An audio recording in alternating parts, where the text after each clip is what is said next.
কিন্তু প্রত্যেকটা এরকম সমস্ত ঘটনাগুলো একটা তো মানে আনুষ্ঠানিক উদ্বোধনের ব্যাপার থাকে। আজকে হচ্ছে সেই দিন স্যার ইনোভেশন এলএসি ইনোভেশন যেটা আনুষ্ঠানিক উদ্বোধন হচ্ছে সে নিঃসন্দেহে একটা উল্লেখযোগ্য ঘটনা।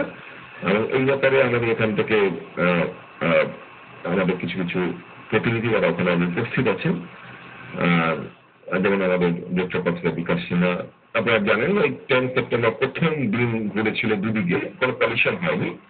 তারপরে 19 সেপ্টেম্বর একটা ছোটখাটো প্রবলেমে ওটা বন্ধ হয়ে যায় এবং হয়তো আবার এক্সপেরিমেন্ট করার অবস্থায় আসবে হয়তো আগামী বছরের 31 মে এমন সময়। কিন্তু প্রোগ্রামটা কিন্তু আগে ঠিক আছে এবং উই আর কনফিডেন্ট, মানে যারা ওখানে কাজ করছেন এলএসি মেশিনের বিরাট সফিস্টিকেটেড যন্ত্র এবং সেখানে থাউজেন্ডস অফ ম্যাগনেটস এবং সেখানে ভীষণ সফিস্টিকেটেড যন্ত্র দু একটা একটু গন্ডগোল হয়ে থাকতেই পারে, যেটা হয়েছে এবং এটা টিপিং পয়েন্ট বলতে পারেন। এবং সেটা আমরা কনফিডেন্ট তারা সেটা সারিয়ে নেবেন এবং আমরা নিশ্চয়ই এক্সপ্লেন করতে পারবো।